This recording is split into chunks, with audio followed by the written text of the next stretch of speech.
Everyone, welcome back to my Bible reading channel where my goal is to bring the Word of God to as many people as possible. So today we're going to continue where we left off in 2 Samuel chapter 16. When David had gone a little beyond the summit of the Mount of Olives, Ziba, the servant of Mephibosheth, was waiting there for him. He had 2 donkeys loaded with 200 loaves of bread, 100 clusters of raisins, 100 bunches of summer fruit, and a wineskin full of wine. "What are these for?" the king asked Ziba. Ziba replied, "The donkeys are for the king's people to ride on, and the bread and summer fruit are for the young men to eat. The wine is for those who become exhausted in the wilderness." "And where is Mephibosheth, Saul's grandson?" the king asked him. "He stayed in Jerusalem," Ziba replied. "He said, 'Today I will get back the kingdom of my grandfather Saul.'" In that case, the king told Ziba, "I give you everything Mephibosheth owns." "I bow before you," Ziba replied. "May I always be pleasing to you, my lord the king." As King David came to Bahurim, a man came out of the village cursing them. It was Shimei, son of Gera, from the same clan as Saul's family. He threw stones at the king and the king's officers and all the mighty warriors who surrounded him.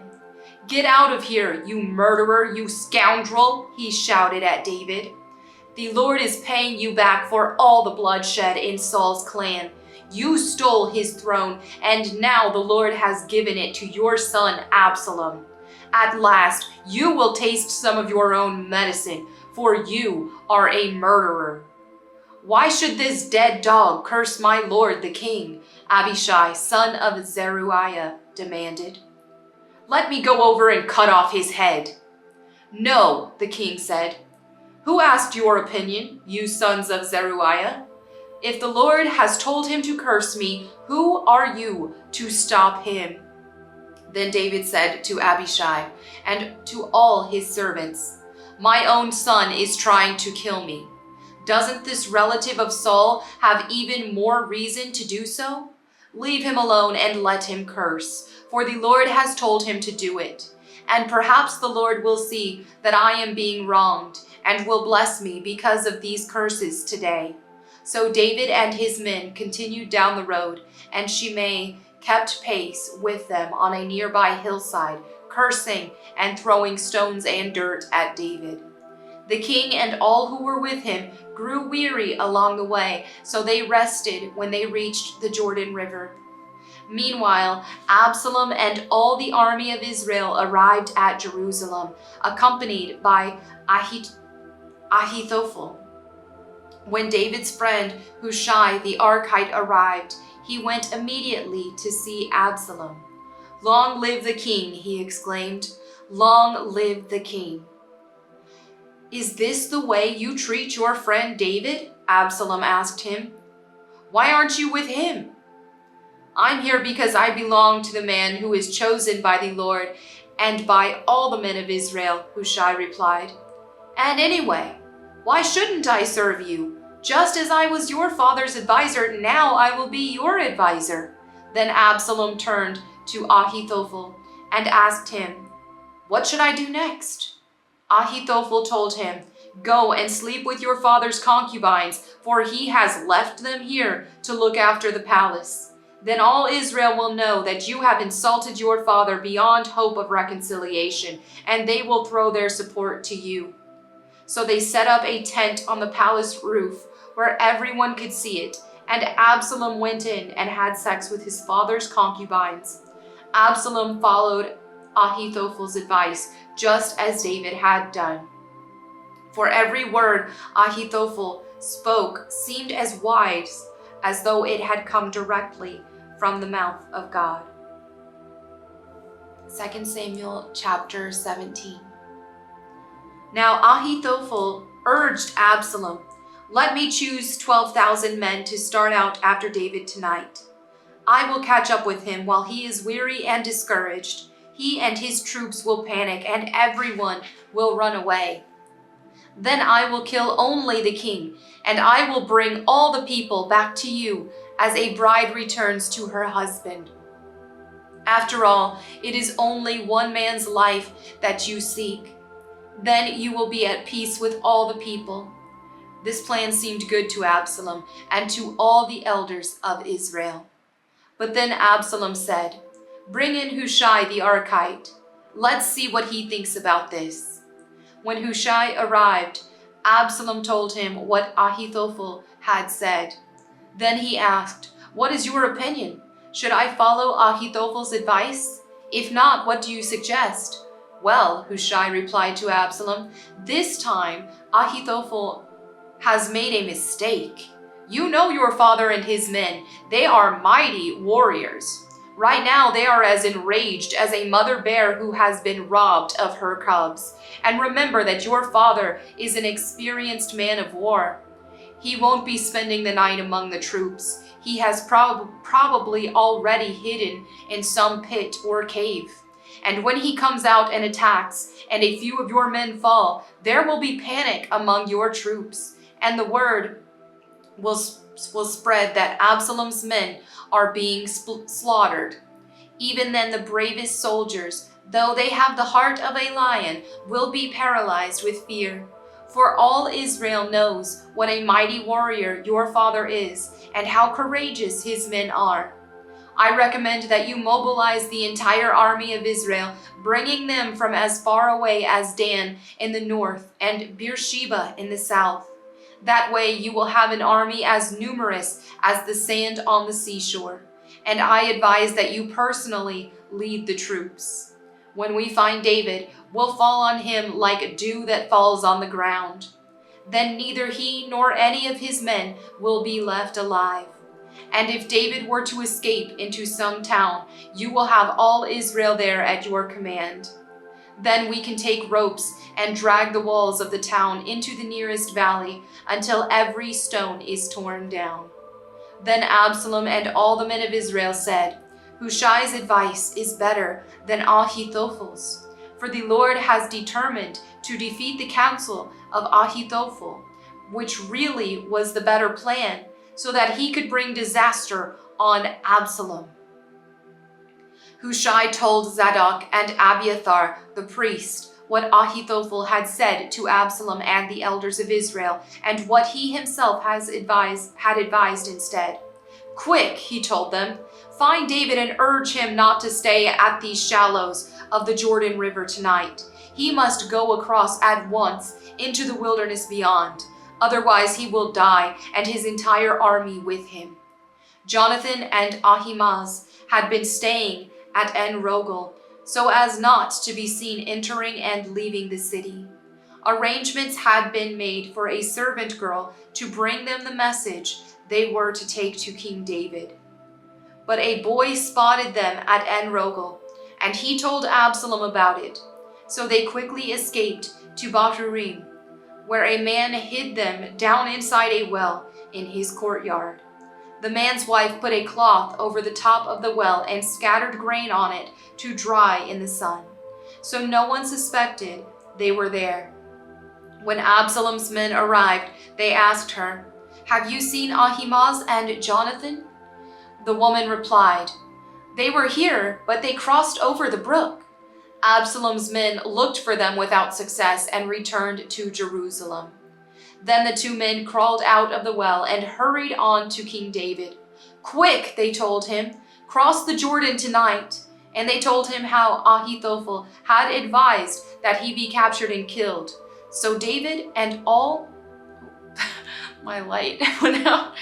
All right, let's continue. So David and all the people with him went across the Jordan River during the night, and they were all on the other bank before dawn. When Ahithophel realized that his advice had not been followed, he saddled his donkey, went to his hometown, set his affairs in order, and hanged himself.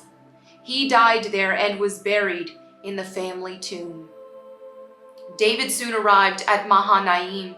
By now, Absalom had mobilized the entire army of Israel and was leading his troops across the Jordan River. Absalom had appointed Amasa a commander of his army, replacing Joab, who had been commander under David. Amasa was Joab's cousin. His father was Jether, an Ishmaelite. His mother, Abigail, daughter of Nahash, was the sister of Joab's mother, Zeruiah. Absalom and the Israelite army set up camp in the land of Gilead. When David arrived at Mahanaim, he was warmly greeted by Shobi, son of Nahash, who came from Rabbah of the Ammonites, and by Machir, son of Amiel, from Lo-debar, and by Barzillai of Gilead of Rogelim. They brought sleeping mats, cooking pots, serving bowls, wheat and barley, flour and roasted grain, beans, lentils, honey, sheep,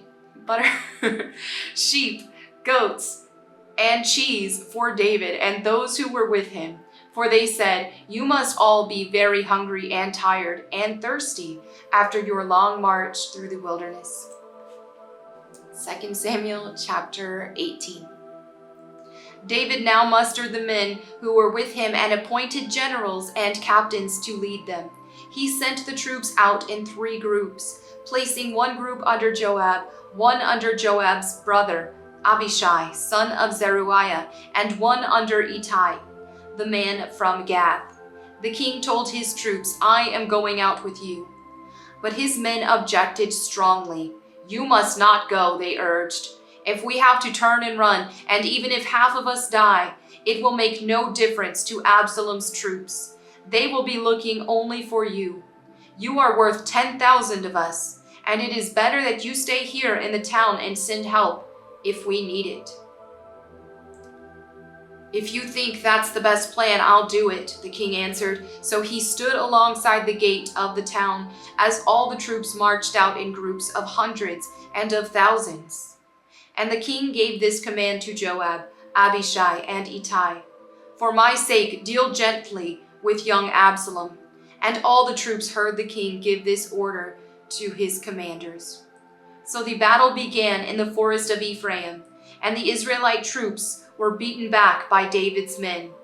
There was a great slaughter that day, and 20,000 men laid down their lives. The battle raged all across the countryside, and more men died because of the forest than were killed by the sword. During the battle, Absalom happened to come upon some of David's men. He tried to escape on his mule, but as he rode beneath the thick branches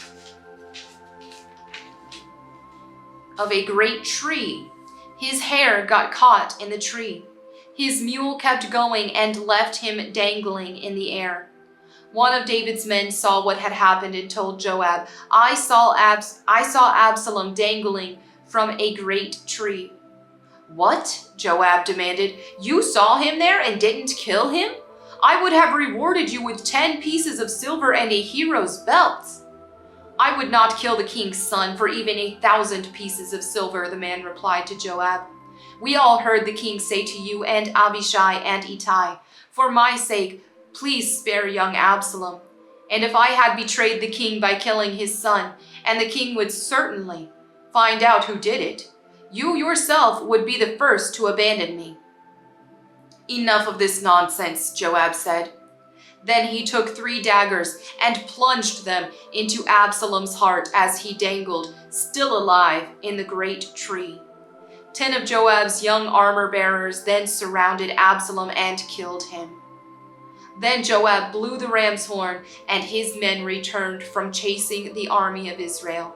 They threw Absalom's body into a deep pit in the forest and piled a great heap of stones over it, and all Israel fled to their homes. During his lifetime, Absalom had built a monument to himself in the king's valley, for he said, "I have no son to carry on my name." He named the monument after himself, and it is known as Absalom's monument to this day. Then Zadok's son, Ahimaaz, said, "Let me run to the king with the good news that the Lord has rescued him from his enemies." "No," Joab told him. It wouldn't be good news to the king that his son is dead. You can be my messenger another time, but not today." Then Joab said to a man from Ethiopia, "Go, tell the king what you have seen." The man bowed and ran off. But Ahimaaz continued to plead with Joab, "Whatever happens, please let me go too." "Why should you go, my son?" Joab replied. "There will be no reward for your news." "Yes, but let me go anyway," he begged. Joab finally said, "All right, go ahead." So Ahimaaz took the less demanding route by way of the plain and ran to Mahanaim ahead of the Ethiopian. While David was sitting between the inner and outer gates of the town, the watchman climbed to the roof of the gateway by the wall. As he looked, he saw a lone man running toward them. He shouted the news down to David, and the king replied, "If he is alone, he has news." As the messenger came closer, the watchman saw another man running toward them. He shouted down, "Here comes another one." The king replied, "He also will have news." "The first man runs like Ahimaaz, son of Zadok," the watchman said. "He is a good man and comes with good news," the king replied. Then Ahimaaz cried out to the king, "Everything is all right." He bowed before the king with his face to the ground and said, "Praise to the Lord your God, who has handed over the rebels who dared to stand against my lord the king." "What about young Absalom?" the king demanded. "Is he all right?" Ahimaaz replied, "When Joab told me to come, there was a lot of commotion, but I didn't know what was happening." "Wait here," the king told him. So Ahimaaz stepped aside. Then the man from Ethiopia arrived and said, "I have good news for my lord the king. Today the Lord has rescued you from all those who rebelled against you." "What about young Absalom?" the king demanded. "Is he all right?" And the Ethiopian replied, "May all of your enemies, my lord the king, both now and in the future, share the fate of that young man." The king was overcome with emotion. He went up to the room over the gateway and burst into tears. And as he went, he cried, "Oh, my son Absalom, my son Absalom. If only I had died instead of you, oh Absalom, my son, my son." 2 Samuel chapter 19. Word soon reached Joab that the king was weeping and mourning for Absalom. As all the people heard of the king's deep grief for his son, the joy of that day's victory was turned into deep sadness. They crept back into the town that day as though they were ashamed and had deserted in battle. The king covered his face with his hands and kept on crying, "Oh, my son Absalom! Oh, Absalom, my son, my son!" Then Joab went to the king's room and said to him, "We saved your life today and the lives of your sons, your daughters, and your wives and concubines, yet you act like this, making us feel ashamed of ourselves? You seem to love those who hate you and hate those who love you. You have made it clear today that your commanders and troops mean nothing to you. It seems that if Absalom had lived and all of us had died, you would be pleased. Now go out there and congratulate your troops, for I swear by the Lord that if you don't go out, not a single one of them will remain here tonight. Then you will be worse off than before." So the king went out and took his seat at the town gate, and as the news spread throughout the town that he was there, everyone went to him. Meanwhile, the Israelites who had supported Absalom fled to their homes. And throughout all the tribes of Israel, there was much discussion and argument going on. The people were saying, "The king rescued us from our enemies and saved us from the Philistines, but Absalom chased him out of the country. Now Absalom, whom we anointed to rule over us, is dead. Why not ask David to come back and be our king again?" Then King David sent Zadok and Abiathar, the priest, to say to the elders of Judah, "Why are you the last ones to welcome back the king into his palace? For I have heard that all Israel is ready. You are my relatives, my own tribe, my own flesh and blood. So why are you the last ones to welcome back the king?" And David told them to tell Amasa, since you are my own flesh and blood, like Joab. May God strike me and even kill me if I do not appoint you as commander of my army in his place." Then Amasa convinced all the men of Judah, and they responded unanimously. They sent word to the king, "Return to us and bring back all who are with you." So the king started back to Jerusalem, and when he arrived at the Jordan River, the people of Judah came to Gilgal to meet him and escort him across the river. Shimei, son of Gera, the man from Bahurim in Benjamin, hurried across with the men of Judah to welcome King David. 1,000 other men from the tribe of Benjamin were with him, including Ziba, the chief servant of the house of Saul, and Ziba's 15 sons and 20 servants. They rushed down to the Jordan to meet the king. They crossed the shallows of the Jordan to bring the king's household across the river, helping him in every way they could. As the king was about to cross the river, Shimei fell down before him. "My lord the king, please forgive me," he pleaded. "Forget the terrible thing your servant did when you left Jerusalem. May the king put it out of his mind.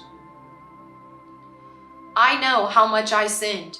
That is why I have come here today, the very first person in all Israel to greet my lord the king." Then Abishai, son of Zeruiah, said, "Shimei should die, for he cursed the Lord's anointed king." "Who asked your opinion, you sons of Zeruiah?" David exclaimed. "Why have you become my adversary today? This is not a day for execution, for today I am once again the king of Israel." Then, turning to Shimei, David vowed, "Your life will be spared." Now Mephibosheth, Saul's grandson, came down from Jerusalem to meet the king. He had not cared for his feet, trimmed his beard, or washed his clothes since the day the king left Jerusalem. "Why didn't you come with me, Mephibosheth?" the king asked him. Mephibosheth replied, "My lord the king, my servant Ziba deceived me. I told him, 'Saddle my donkey so I can go with the king,' for as you know, I am crippled. Ziba has slandered me by saying that I refused to come. But I know that my lord the king is like an angel of God. So do what you think is best. All my relatives and I could expect only death from you, my lord. But instead you have honored me by allowing me to eat at your own table. What more can I ask?" "You've said enough," David replied. "I've decided that you and Ziba will divide your land equally between you." "Give him all of it," Mephibosheth said. "I am content just to have you safely back again, my lord the king." Barzillai of Gilead had come down from Rogelim to escort the king across the Jordan. He was very old, 80 years of age, and very wealthy. He was the one who had provided food for the king during his stay at Mahanaim. "Come across with me and live in Jerusalem," the king said to Barzillai. "I will take care of you there." "No," he replied, "I am far too old to go with the king to Jerusalem.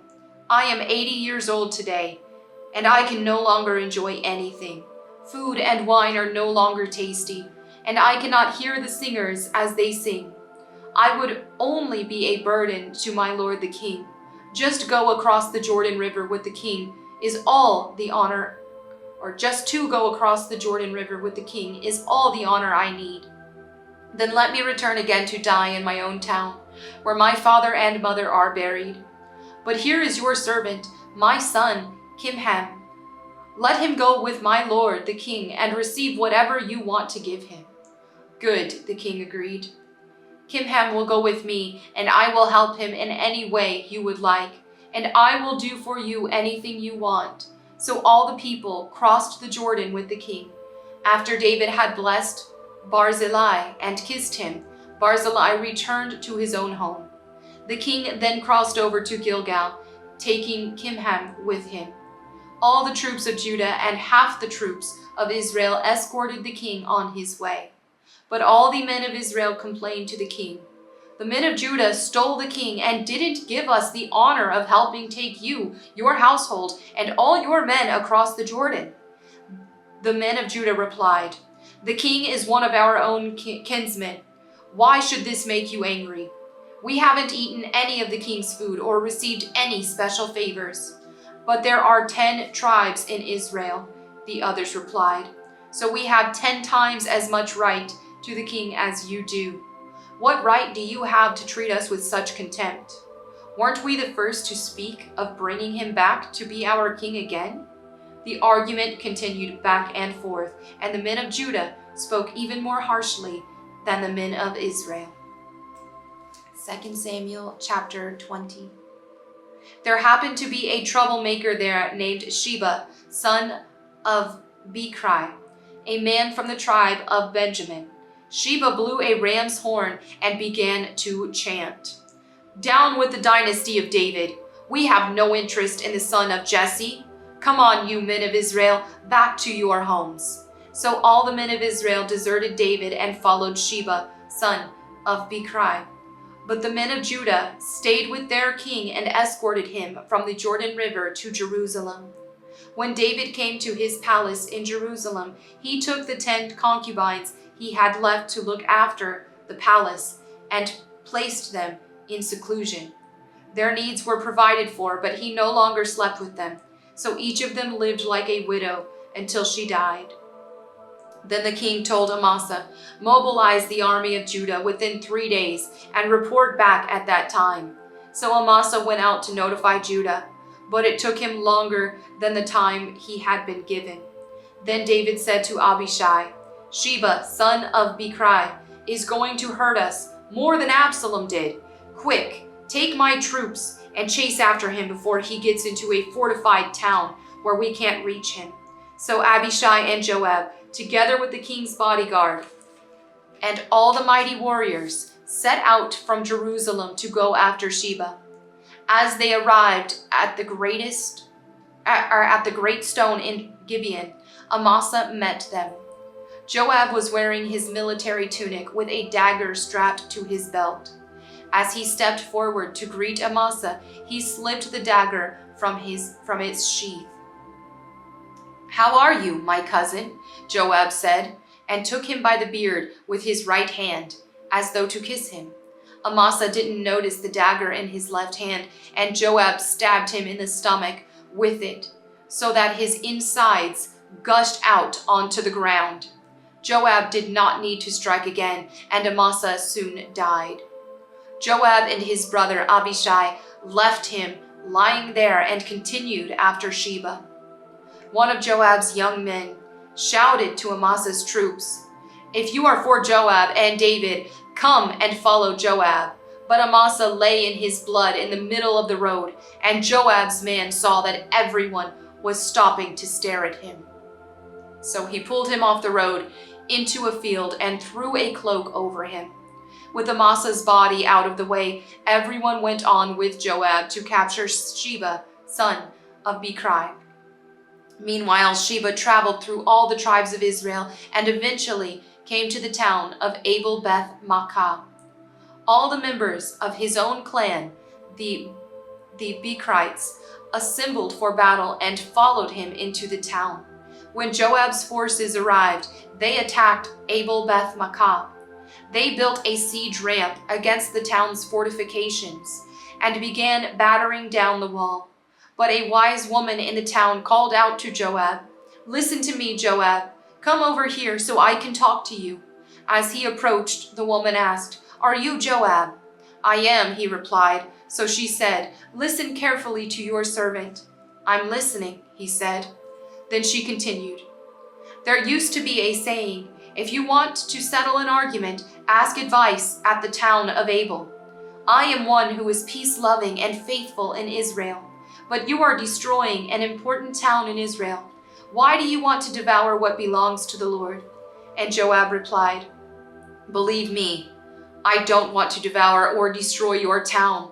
That's not my purpose. All I want is a man named Sheba, son of Bichri, from the hill country of Ephraim, who has revolted against King David.